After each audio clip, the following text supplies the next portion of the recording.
It says I'm live. So I'm happy you're watching. And if you're not watching live and you're watching after the fact, I'm happy then also. Two things. Today, we're going to talk really quickly before I jump into lunch about intuition and how important it is, and how powerful it is, and how you can leverage it. Two, for those of you who have enjoyed yesterday's video and been subscribing to the podcast, thank you. Thank you for the kind words. Thank you for the support. And thanks for following along this journey as I try to make the best content for you possible and help you in your business. So, what I really wanted to do quickly here today was talk about intuition, because this is something that garnered me a ton of success in the early years. And then I moved away from it. I was just talking about it on Instagram, how this podcast that I launched and the video podcast format, since it's not going away from YouTube and I'm not leaving YouTube, is something that I intuitively felt would be smart. There was no textbook that told me to do this. In fact, the stats would say that podcasting isn't the best way to grow an audience, although there are some giant podcasts. One of the best ways to grow your audience is through a medium like YouTube, right here, or blogging, right? YouTube and blogging. And the reason why is because they are SEO friendly, right? Google will pick up your article. People are typing into Google all the time, every day for something, and you could be discovered. People aren't searching for things in the podcast app on iTunes or Google Play or Spotify. If they're looking for a podcast, they are, but they're not always looking for you. Same thing on YouTube. YouTube is the world's second most used search engine. Ironically, it's owned by Google as well, but YouTube is the second most popular place people go to look for things in hope of finding a result to answer their question or whatever. And that's why you want to be in those places to show up where they are at. So that being said, a podcast textbook would tell you, if you only have a little bit of time to create content, and I'm running two businesses, so I don't have a ton of time to throw at this. I need to be efficient with my time. A podcast doesn't make sense. But intuition told me it's a platform that I want to be on. People have been asking me to be on. I think would fit my skill set and personality. And I just have a feeling, there's that intuition that it will be strategic. The reviews I've gotten and the feedback I've gotten from people like you in the last 24 hours have only confirmed that I was intuiting it correctly. What's up, Lion Bowl? What's up, GV Music? I have a good feeling that this was a good decision for me and for you for the content that I'll be sharing. Now, let me show you how this works. I think we don't trust our intuition very much. We're looking for resources, books, people on YouTube to tell us the right thing to do, to tell us what to avoid. And the reason why is we don't trust ourselves. We don't trust our guts, our intuition. You can't teach intuition. You either have it or you don't. But I think most of us, you can answer these questions for yourself, right? Have you ever had an idea for something that you started and it kind of worked out? Have you ever been in any kind of leadership role where you've gotten people to take action? Have you ever tried something, fiddling with something, and you just naturally been good at it? Have you ever deconstructed something and just kind of intuitively figured out how it works? Those are all examples and indicators of intuition. And I think we have it more often than not. We just don't trust it. And the reason we don't trust it is because we are afraid of failure. Because let's think about this. If you have an idea, I'm talking about business. For your business, if you have an idea for your business, a piece of content, a product, whatever, if you try it, only one of two things are going to happen. It's either going to be successful, and then, hey, good for you. You had a thought, you trusted your gut, and it worked. Now you know what to double down on, what to do more of, and what to probably refine, because it probably won't stay the same. You'll probably get better at whatever it is you're doing. Second option, there's only one other one, is that it doesn't really work. And I think that's the one we're afraid of. Well, what happened if it doesn't work? Well, then you'll know what not to do. You'll mark it off the list. You'll say, this doesn't work, or this doesn't work for me right now. Maybe I'll come back to this in a year or two, or let it evolve. That's not that big of a deal. Both of those move you down the field because you're getting more clarity anytime you do something. You get clarity by diving in and taking action. But I think we're so afraid of scenario 2, which is that it fails, or whatever that means, that we don't take action. And the reason we're afraid of failure, I mean, there's a lot of reasons. I blame the school system. I think the school system, at least in modern America, has trained us literally to not fail. That's like the point of the school system is don't fail, get all the answers right, which is not how life works in real life. So we're kind of conditioned that way. But failures, it's like, that's not really that big of a deal. Nobody has a crystal ball. So when I started my first business, the Recording Revolution, I didn't follow anybody on YouTube because I didn't know about anybody. I didn't have any books to follow because I didn't know about any business owners that did what I did. I thought I was making it up. And so all I had to go off of was intuition. Now, as a Christian, I prayed a lot. I prayed for the Holy Spirit to give me wisdom and to teach me and to give me ideas. But I had my thoughts of, I know other humans in my demographic that like music, and I know what they're struggling with because I struggle with the same things, and I know what I would want to present it to me as a solution. So it's really not that complicated, but intuition led me to create some of my first few products. And I'll be honest, about half of them were a success. The other half were like, they made some money. Maybe only 1 or 2 were true bombs, right? That they didn't stick at all. And so what did I do? The products that really were a hit, that I just, again, was intuitively deciding this might work. The ones that were a hit, I doubled down on. Promoted more often, worked on the copy a bit more, refined.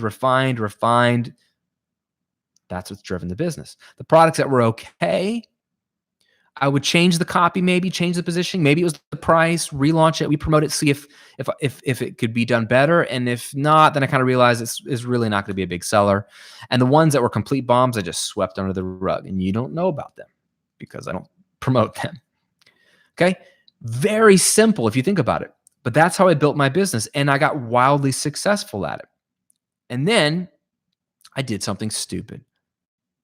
I started to believe my own hype.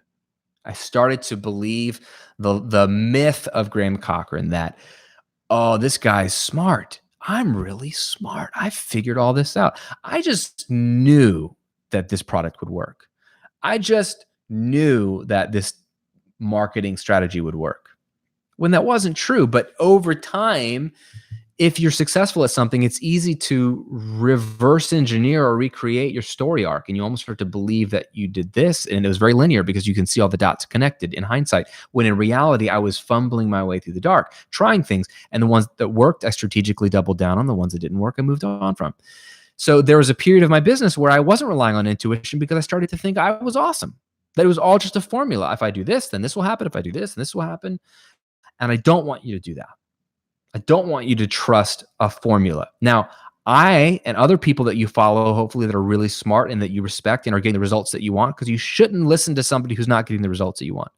So if there's someone that's where you want to be, that's who you want to listen to.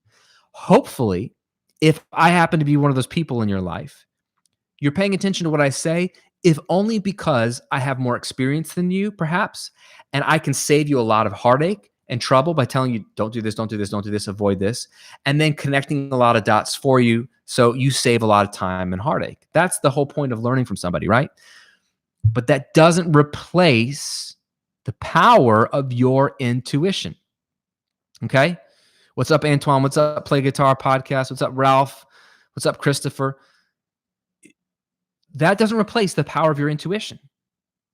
Does that make sense? You have certain feelings about what your market wants or needs. And the problem with us is if we get too smart, too book smart, or too successful, is we start to overthink things instead of just relying on the power of simple intuition. I want you to feel freedom to try something. And that goes all the way back to yesterday when I launched this podcast. I had a feeling that this was a good move for me. Like I said at the beginning of this live, I had a feeling that this would be a good move. So I did it. And yesterday, all the comments and reviews on iTunes and the DMs and things I've been getting on Instagram have only confirmed that that intuition was right. And, we'll see what it leads to. I just have a feeling this will be a good move for my brand and a good move for my students, which over time will reap success for both of us, which is the whole point. But if I were trusting what the numbers would say and what marketing best practices would say, they would say, do a podcast if you want, but it's really not the best use of your time. The best use of your time is YouTube and a blog, which I still agree with. That's why I'm not leaving YouTube, because I think it's the best use of my time, but I have a feeling a podcast is going to work for me and my audience.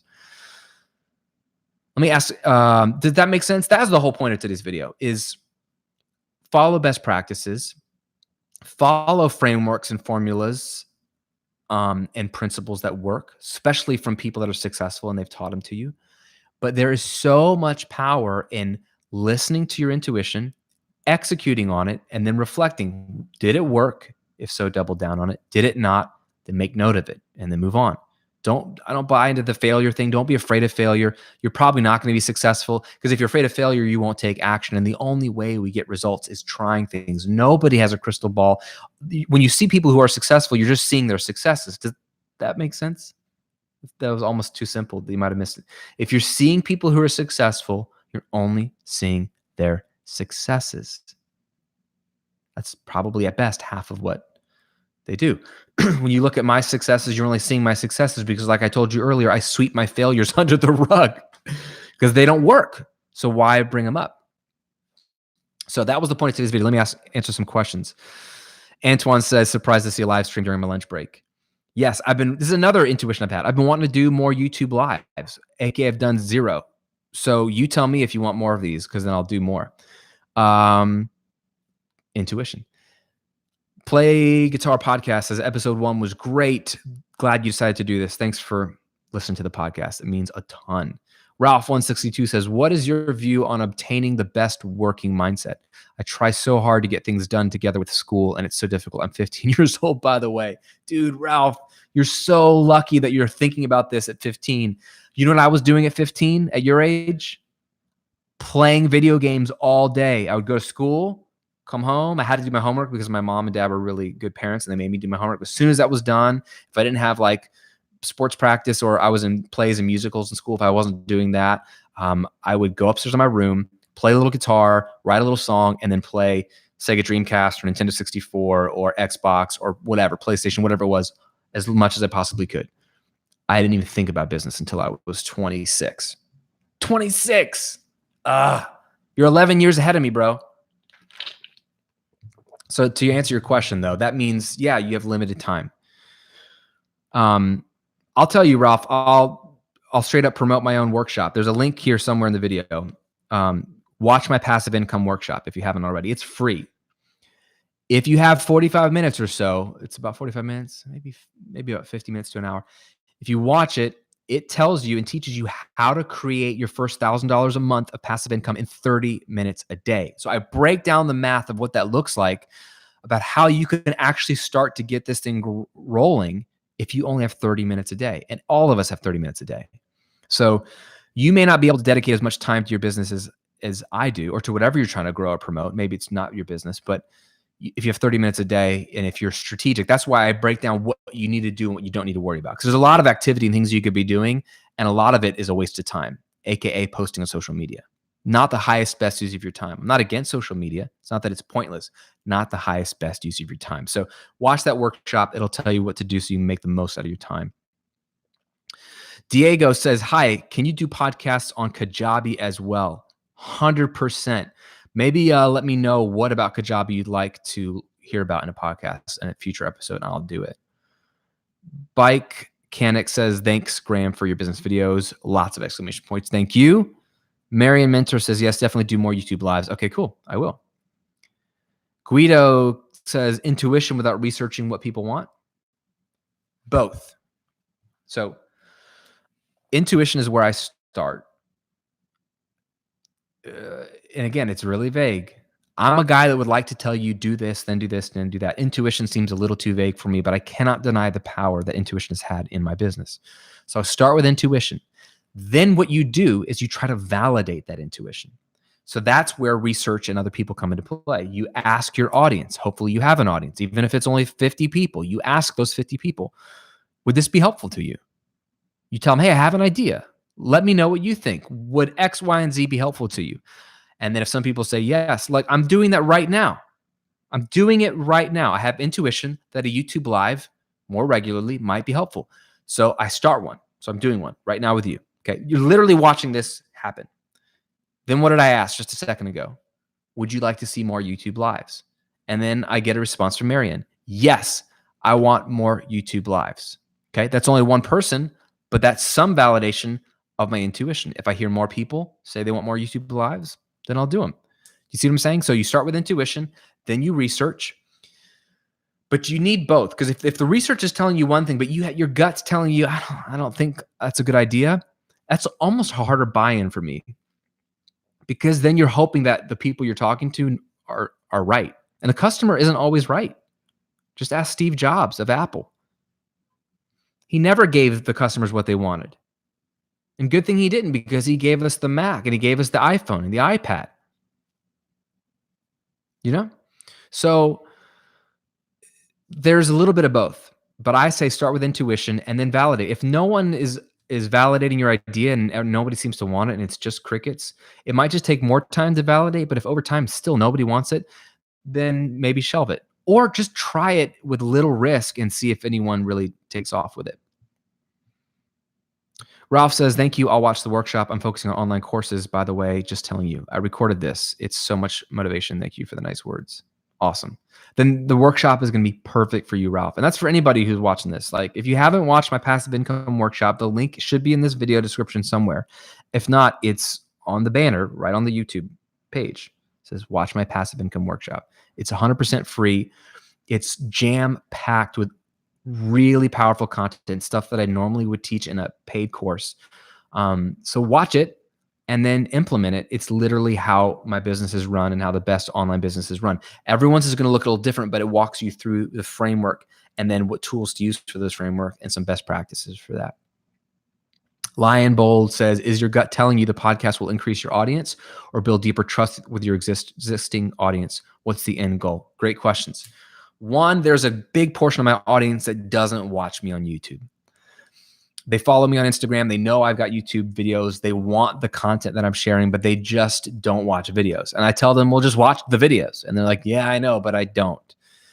And there's some people that just prefer to consume content via podcast. A lot of them, let's say, are busy moms who are wrangling kids all day or cleaning their kitchen. The only downtime they would have to ingest content is while they're picking up after their kids are cleaning. That's real life. I do that, by the way, especially when my kids were younger. I would do that because I work from home.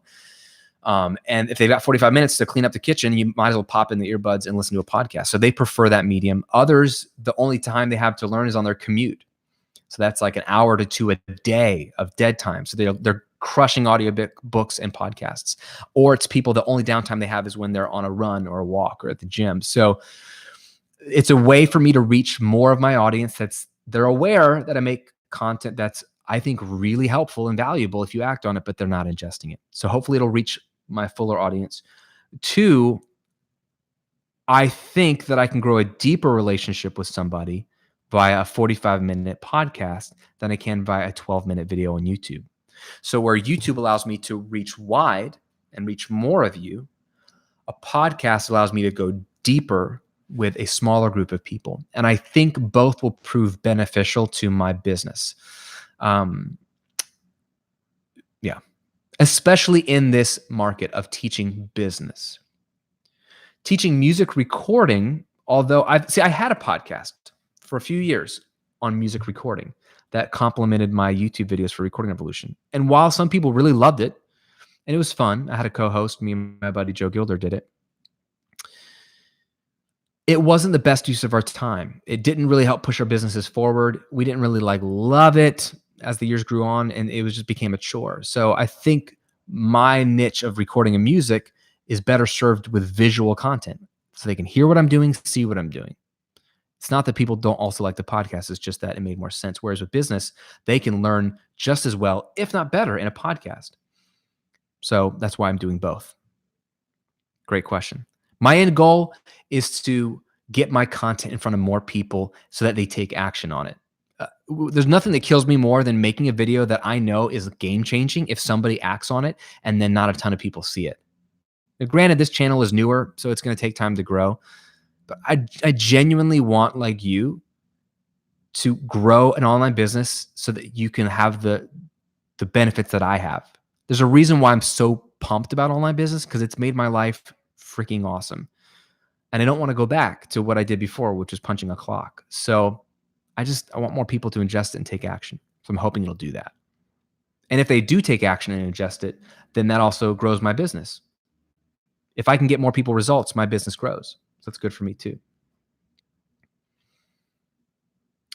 Guido said, yes, I feel the effect where I like you asking if this live is what we want. Others could feel it's an insecurity, but I think it's the opposite.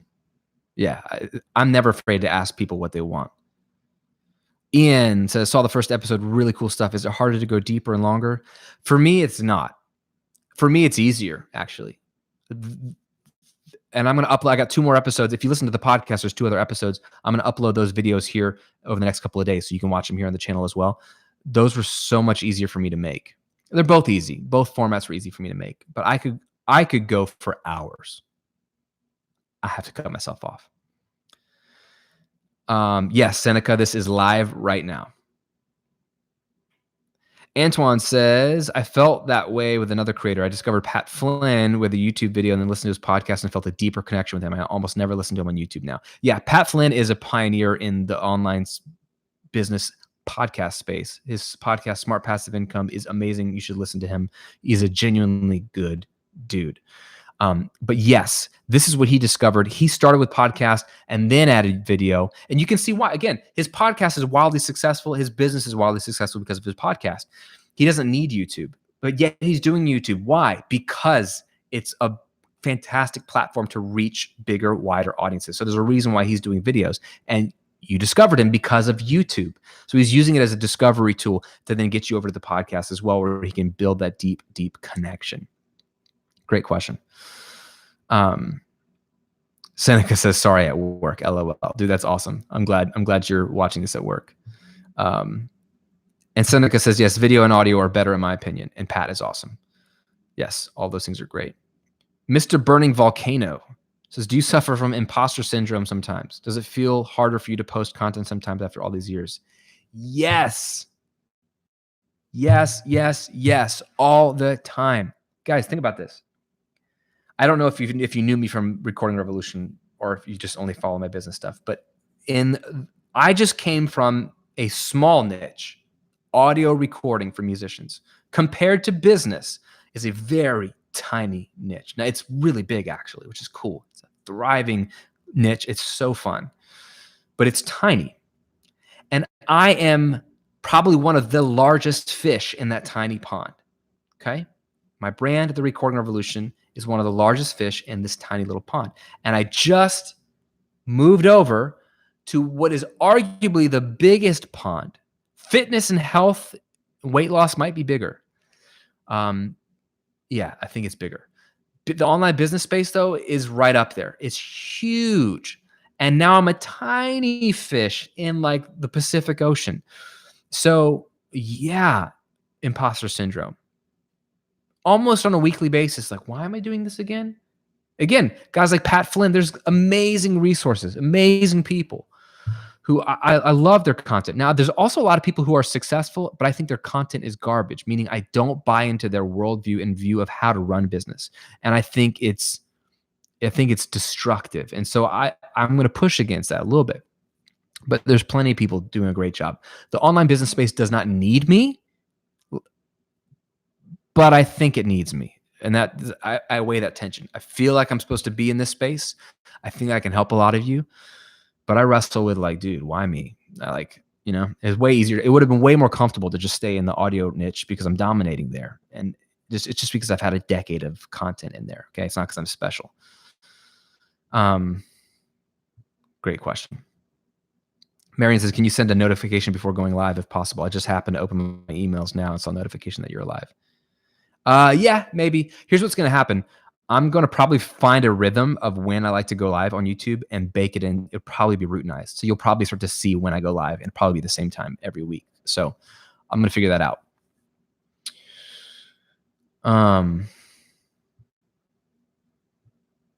Guido says, influencer virus. It is not about who you are. It's about what can you give. Do you agree? 100%. It's all about what you can give. It doesn't matter who you are. Now, you become who you are is a product of what you give, and so you become known for things. And the more success you have, the more influence you have, for better or for worse. That's why we follow successful people. People listen to rich, successful people, for better or for worse. It gives them credibility, unfortunately. But if you want to be successful in anything, it's all about what you can give other people. Nick says, thank you for all these videos on creating an online business, specifically for digital products. I'm in my second year of creating courses. Any words for encouragement for staying the course? Yes, it takes time. And if you're willing to play the long game, you'll win. And if you're willing to do what's best for your customer and audience, you'll win. And if you're willing to always adjust and refine and tweak and always learn and try new things, you'll win. And I will say, especially in this modern age where everyone's seeming to make a course and it's gotten a lot more crowded than it was when I started 10 years ago, you really need to fine tune your audience and really engage with your audience and create a community around your audience. So talk to them more often. Smaller audiences are good because you can really get to know them. And don't be distant from your audience. I can have a tendency to do that. And I can see that in the past, I was very distant. I've had to grow closer to my audience. So I would say that. Awesome. Ian says, I appreciate your tiny fishiness. You're welcome. Thank you for that. Awesome. Well, guys, I'm going to jump into lunch. This has been awesome. 2 things before I go. If you want more lives, for one, the weekly video is going to keep going up. I've got 2 more I'm going to upload here in the next 2 days. And then it's going to be every week like normal. But if you want more YouTube lives, I'm going to jump on, teach something, answer your questions. Let me know. Leave me a comment and let me know. I won't do it if you don't want them. And then, so that would be 1. Let me know, yes, more YouTube lives. And then the second thing I'd love for you to tell me is, what do you want my next YouTube live to be about? You tell me, and I'll try to create a list of stuff you want me to cover, and I'll jump in and do that. Other than that, have a great rest of your day. And if you haven't already, go watch the Passive Income Workshop. It's free. There's a link here in the description, and it's right above on the YouTube channel. Or just go to grahamcochrane.com/workshop. You should do it. It's awesome. It's literally how I run my businesses. All right. Y'all have a great, awesome day. Thank you, guys. Thanks, Antoine. Thanks, Ralph. Thanks, Lime Bold. Thanks, Guido. Thank you, Mr. Burning Volcano, because I love that name. See you guys.